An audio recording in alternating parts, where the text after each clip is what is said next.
permis de donner des orientations sur la situation nationale et internationale et de prendre des décisions importantes. Comme vous le savez, le 28 janvier dernier, le Burkina Faso, le Mali et le Niger ont pris la décision historique de se retirer de la communauté économique des États de l'Afrique de l'Ouest, la CEDEAO. Cette décision vient répondre aux attentes, aux préoccupations et aux aspirations légitimes de nos populations de voir leur pays aller de manière irréversible vers leur souveraineté totale. C'est une décision mûrement réfléchie et précédée d'une analyse approfondie du fonctionnement de l'institution et des conséquences éventuelles de la sortie. En effet, bientôt une décennie que les trois pays font face à des bandes de criminels soutenus, financés et équipés par leurs partenaires. Et cela dans l'indifférence de certains pays voisins et des organisations sous-régionales, dont la CEDEAO.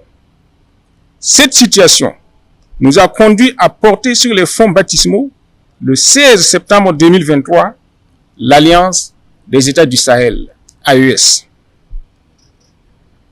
L'initiative de l'AES s'est très vite révélée fructueuse en favorisant la mutualisation de nos moyens humains et logistiques, ce qui a permis d'engranger d'importants acquis sur le front sécuritaire, aussi bien au Burkina Faso, au Mali et au Niger. À sa création en 1975, la CEDEAO portait de grands espoirs en se donnant pour mission première de promouvoir la coopération et l'intégration dans la perspective d'une union économique véritable de l'Afrique de l'Ouest. Elle avait pour vocation d'élever le niveau de vie de ses peuples, de maintenir et d'accroître la stabilité économique, de renforcer les relations entre les États membres et de contribuer au progrès et au développement des pays d'Afrique de l'Ouest. Malheureusement, après 49 ans de fonctionnement, nous constatons avec regret et amertume que la CEDEAO a dévié de sa mission et s'est radicalement éloignée des idéaux de ses pères fondateurs et du panafricanisme. Je reprends. Malheureusement, après 49 ans de fonctionnement, nous constatons avec regret et amertume que la CEDEAO a dévié de sa mission et s'est radicalement éloignée des idéaux de ses pères fondateurs et du panafricanisme. En outre, l'organisation communautaire n'a pas réussi à bâtir cette CEDEAO des peuples, tant espérée par nos populations. Elle s'est transformée en un instrument technocratique qui a fini par s'éloigner des aspirations légitimes des populations de notre espace communautaire. Pour s'en convaincre, nous avons tous noté l'indifférence de la CEDEAO face au massacre de nos vaillantes populations, à la crise humanitaire qui frappe nos concitoyens et aux multiples tentatives de déstabilisation de nos États respectifs. Face à une telle situation, nous ne pouvions faire autrement que de nous assumer en quittant cette organisation qui ne satisfait plus nos attentes. C'est une décision mûrement réfléchie dans les trois pays et nous savons qu'elle ne sera pas sans conséquence sur nos États et leurs économies. Nous restons cependant fermes parce que nous sommes convaincus qu'au sein de l'AES, nous pouvons créer un espace économique viable, résilient et à l'écoute des vraies aspirations de nos populations.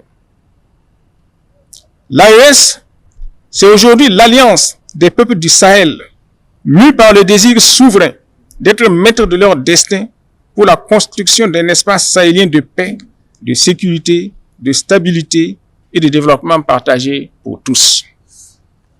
J'invite les Burkinabés de l'intérieur et de la diaspora à s'armer de courage et à renforcer la résilience dont ils font déjà preuve. Aucun sacrifice n'est de trop quand il s'agit véritablement de notre souveraineté et de notre liberté. À l'endroit des pays voisins et des autres nations, je voudrais indiquer que le Burkina Faso reste attaché à la préservation des liens d'amitié et de fraternité que nous avons su bâtir depuis des années. J'invite l'ensemble des Burkinabés à rester mobilisés et engagés, à renforcer la veille citoyenne, à rester déterminés et vigilants face aux velléités d'arrêt de la dynamique enclenchée. Je lance instamment un appel à tous nos concitoyens à faire confiance aux autorités de la transition et à se départir de toute manipulation ourdie dans des officines secrètes dans le seul but de semer la confusion. Nous sommes totalement engagés dans la lutte et nous sommes confiants de notre victoire prochaine. La patrie ou la mort, nous vaincrons.